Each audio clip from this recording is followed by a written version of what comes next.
This is Professor Russell James coming to you from Texas Tech University. Welcome to today's lecture from Visual Plan Giving, an introduction to the law and taxation of charitable gift planning. Welcome to Private Foundations, Part 5, Distributing Income. This is Professor Russell James. Private foundations are, of course, charitable entities. These entities do not engage in charitable activities directly. In other words, these are non-operating private foundations. The charitable nature of a private foundation depends entirely upon its distributions to operating charities.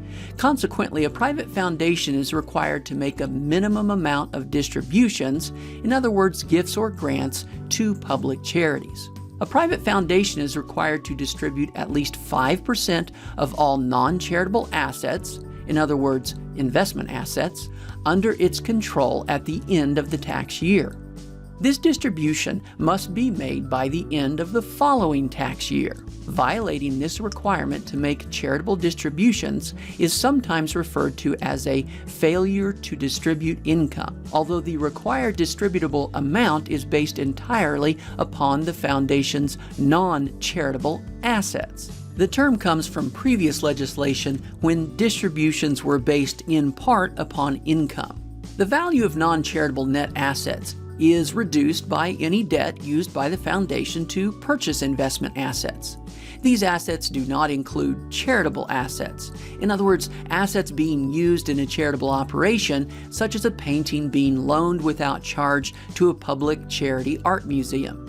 This charitable exclusion also excludes assets being used by the foundation to carry out its own exempt purposes, but not those being used by the foundation for investment management purposes. This distinction would require a foundation that owns the building in which it operates to allocate the value between charitable and other functions. Non-charitable net assets excludes assets that, even though they are booked as assets, are not yet under the control of the foundation, such as pledges to make a gift or a remainder interest in real estate.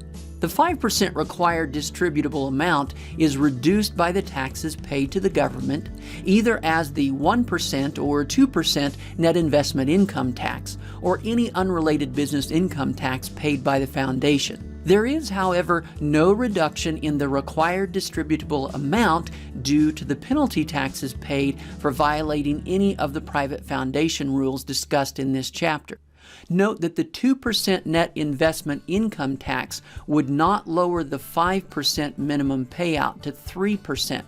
The minimum payout is 5% of non-charitable net assets, where the tax is 2% of net investment income. The 5% requirement does not mean that the entire 5%, less the unrelated business income tax and net investment income tax, must actually be distributed to charity. Any reasonable and necessary administrative expenses incurred for grant making or fundraising are themselves considered to be charitable expenditures.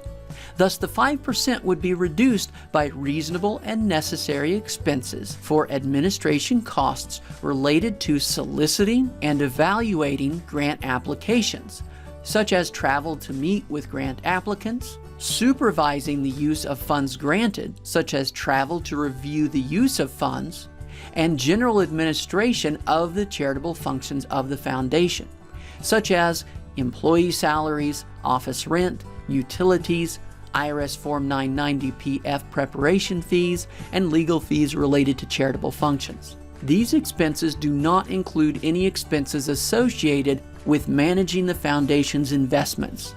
Due to the reductions for expenses and taxes, the actual amount distributed to public charities may be far less than the 5% of non-charitable assets held by the foundation. The limitation is that these operational expenses must be reasonable and necessary to accomplish the charitable functions of the foundation.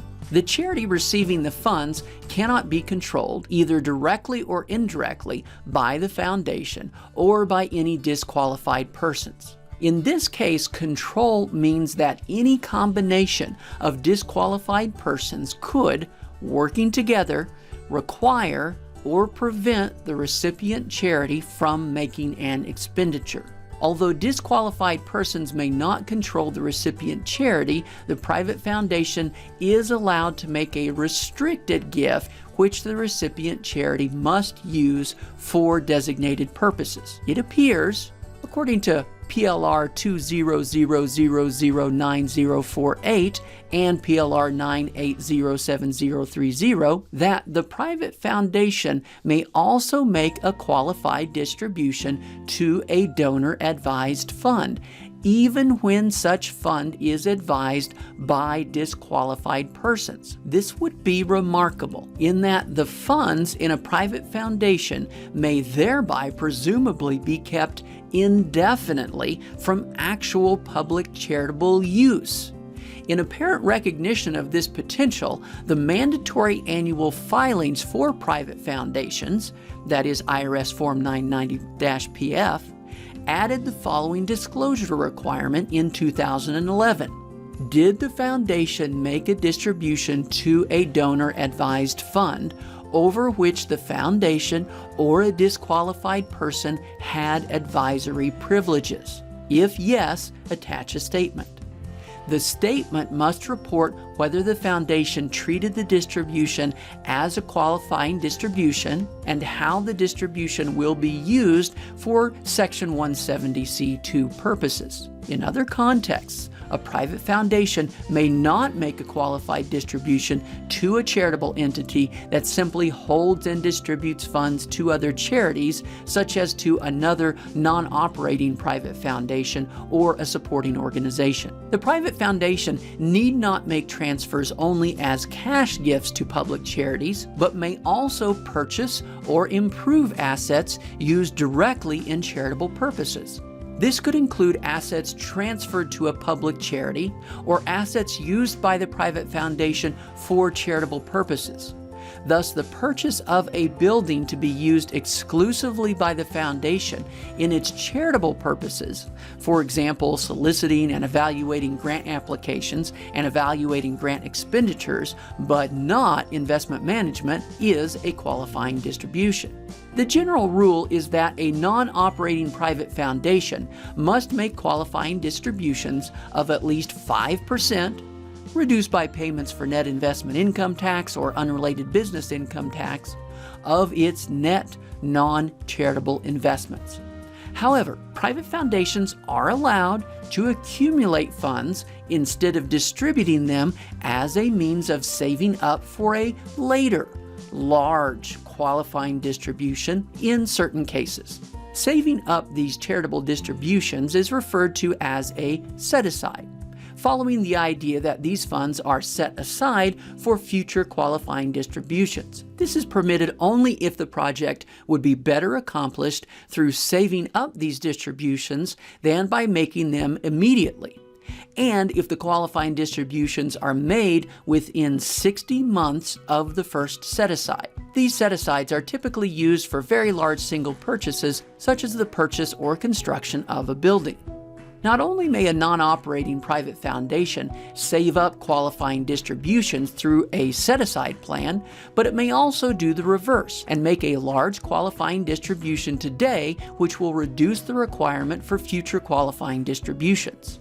Thus, any amount paid by the private foundation in excess of the 5% minimum requirement can be carried over for up to 5 years. During this carryover period, the excess amount can be used to reduce any remaining required qualifying distributions not paid during any year. The carry-forward amounts are used much like charitable tax deductions carried forward due to exceeding the income giving limitations, in that transfers made during the tax year are counted first, and only then can carry-forward distributions being used, with the oldest non-expired carry-forward distributions being used first. As with other violations, failure to distribute the minimum required amount to charity results in a tax penalty. The penalty begins at 30% of the undistributed amount.